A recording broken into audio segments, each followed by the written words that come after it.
time when global power equations are continuously shifting with unprecedented speed, India is leveraging geoeconomic disruptions into a strategic advantage.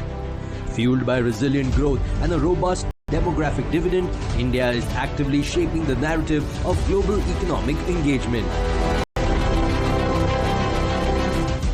These points were brought in focus in the recently concluded 11th edition of the Times Network India Economic Conclave held in New Delhi.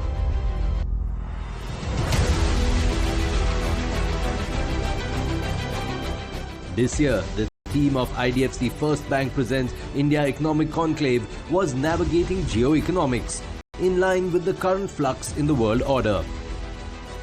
Up next in this episode is a conversation with Gita Gopinath, Professor of Economics, Harvard University and former Deputy MD IMF. She shares insights on the India-US tariff war, the changing geopolitical landscape, the important role of AI and the impact of air pollution on economic growth. Tariff and trade is being weaponized, as we have seen. And the global economy is witnessing fragmentation, be it tariff wars, supply chain realignments, and even geopolitical tensions. Do you think that this is a structural shift? This phase is here to stay, or eventually it will fade out? Thank you, Meher, for having me speak at this conclave. You really picked probably the biggest issue of the day, which is geoeconomics. To your question of, are we in a structurally changed world? The answer is yes. So we have decisively moved away from the last, I would say, 50, 60 years of global economic integration that relied on countries bringing down tariffs, global trade growing substantially, especially in the 1990s and the early 2000s. Moved away from that. We are now in an environment where countries are not just thinking about economic efficiency, but they're also thinking about national security and also how to build resilience in their global supply chains. And I don't think we are going back from where we are now. But that said, in a sense, 2025 was a year when both everything changed, with the US raising tariffs to levels that we haven't seen in 100 years. But at the same time, it looks like nothing changed if you look at global growth. Let me just take the case of India. So if you look at the IMF's projection for growth for India in 2024, that was last year, this was October 2024, they were projecting what growth was going to be in 2025 for India. This is before the elections in the US and everything. The growth was projected to be 6.5% for India this year. This October, the IMF revised up India's growth for 2025 to 6.6%, but that came in before the second quarter growth numbers came out. So I expect they will move up to 7% the next time they come up with their numbers. So India is actually doing better than was predicted before the crisis. There are important reasons for that. I think the world has shown a lot of resilience, different parts of the world for different reasons. I believe artificial intelligence has been a big offset for tariffs around the world. The spending on it has supported growth everywhere.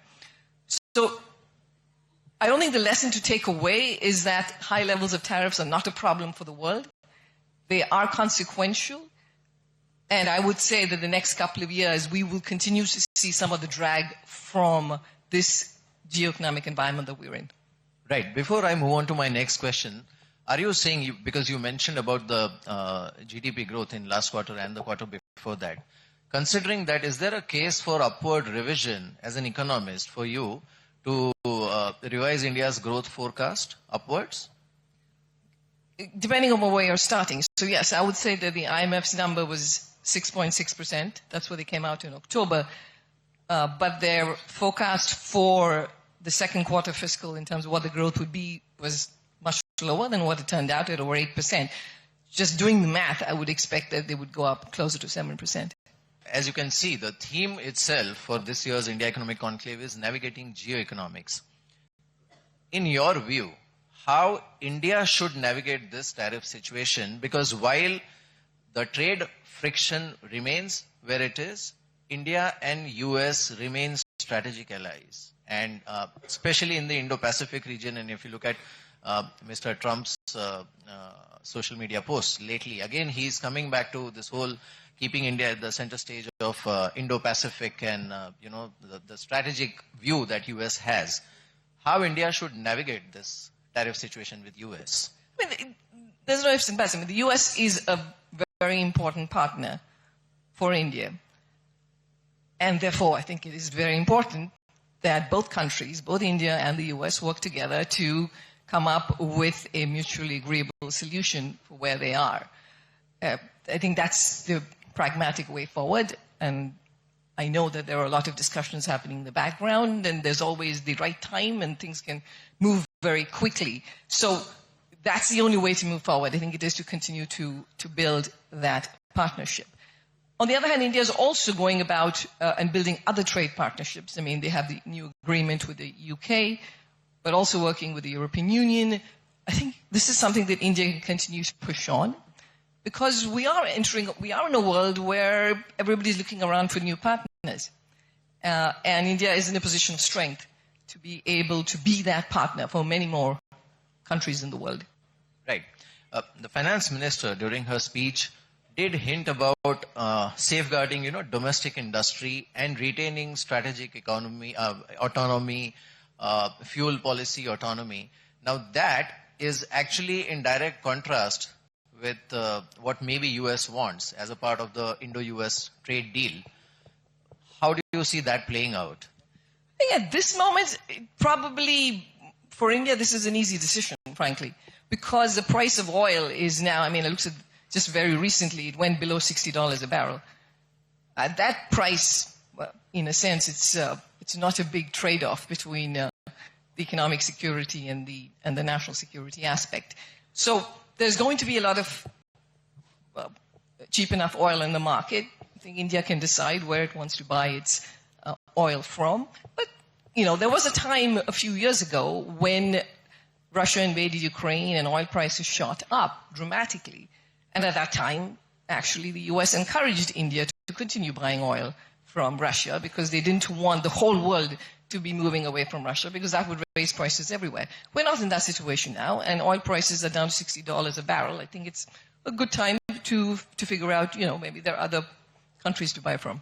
So are you saying that Mr. Trump's tough stance as far as Indian oil purchase from Russia is concerned is directly linked to oil prices? As they soften, Mr. Trump's stance hardens. Is that how it's playing out? I don't think so. I'm basing this entirely from an economist's perspective. I'm just saying that, in a sense, the trade-off is really not that big for India, given where oil prices are globally. Right.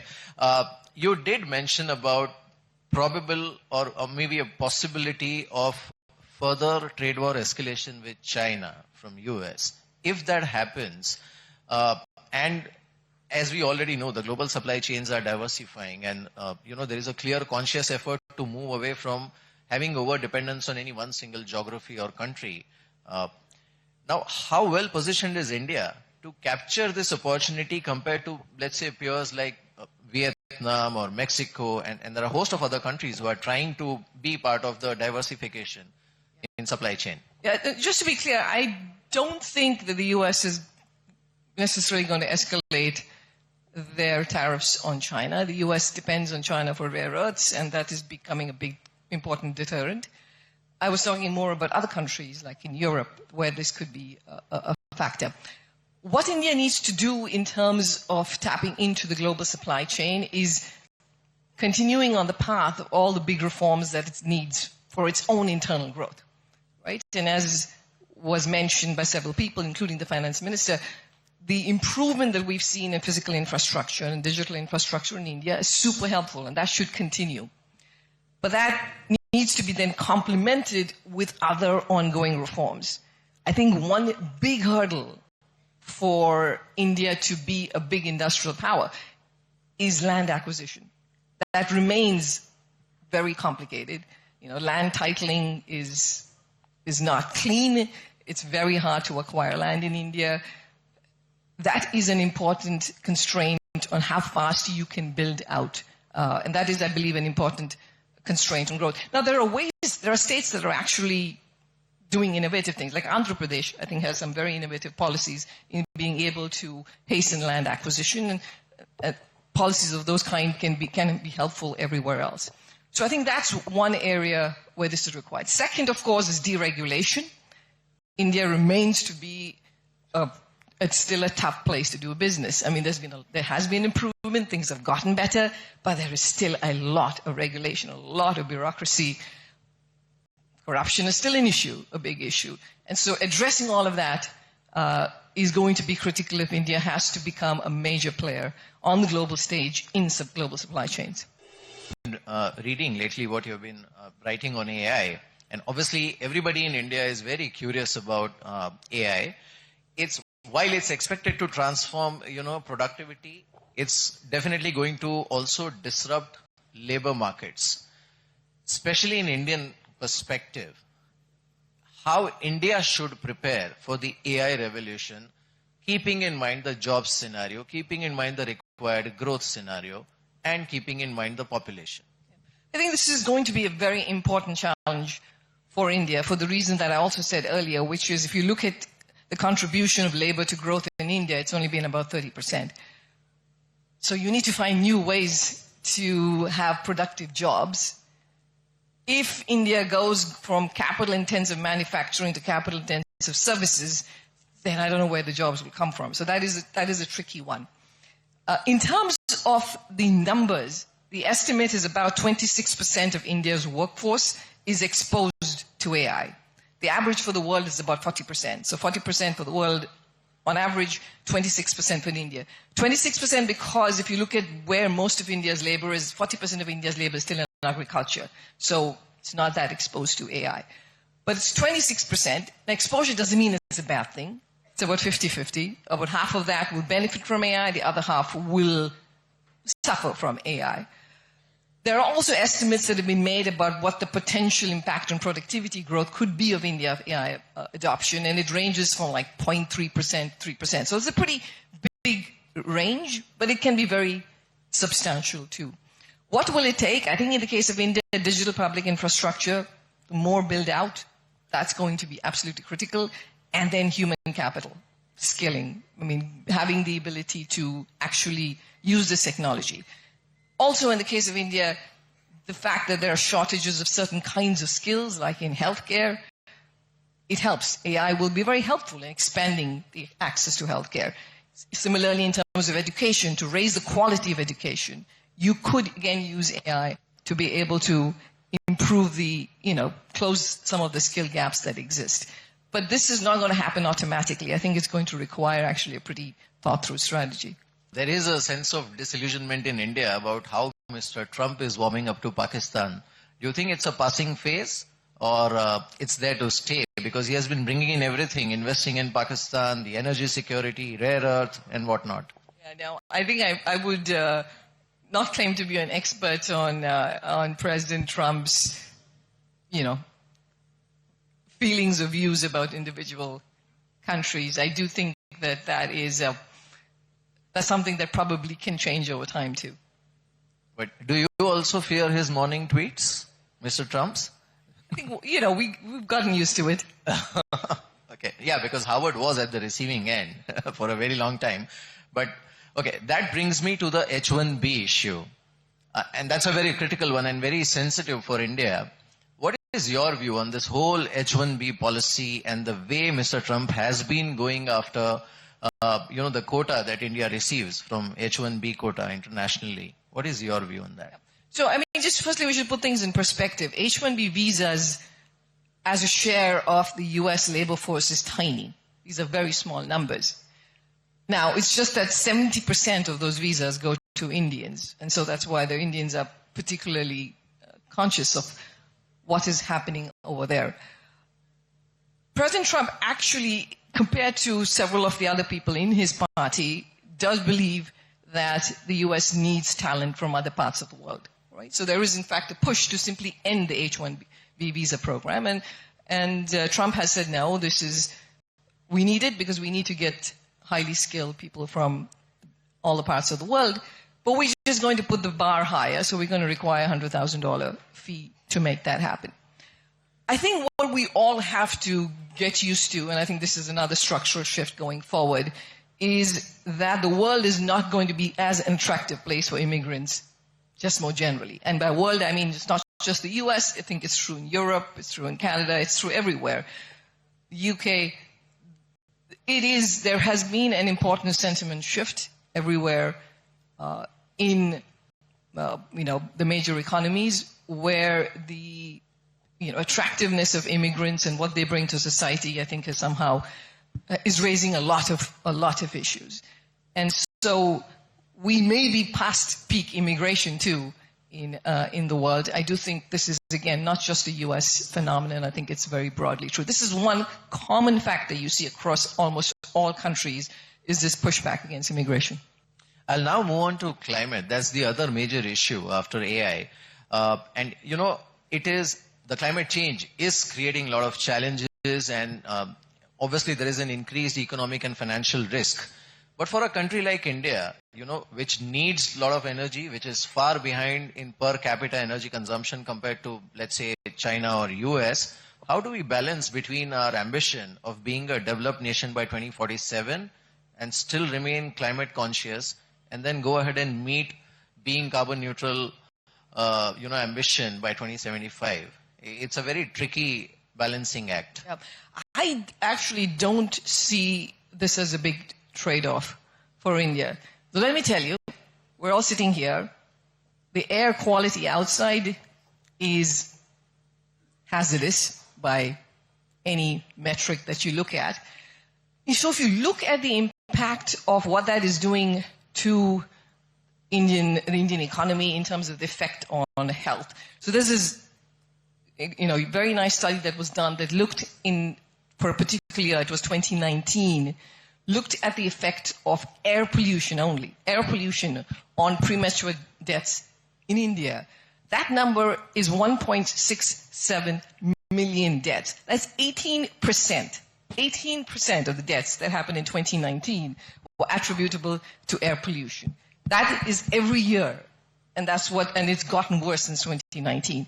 So, and then if you look at the effect of this on just morbidity, right? Health, lung cancer, heart disease, and so on. And you look at the economic costs. In terms of today's dollars, that's about, for the Indian economy on an annual basis, about $60 billion. To put that in perspective, the tariffs that India is facing from the US, the effect on the Indian economy is about 1/4 of that, right? And it's going to go away. It's going to go away in a couple of years. But this is not going away. So whatever India needs to do to have cleaner air, it goes along with having renewables, which of course a lot of progress has been made on that front.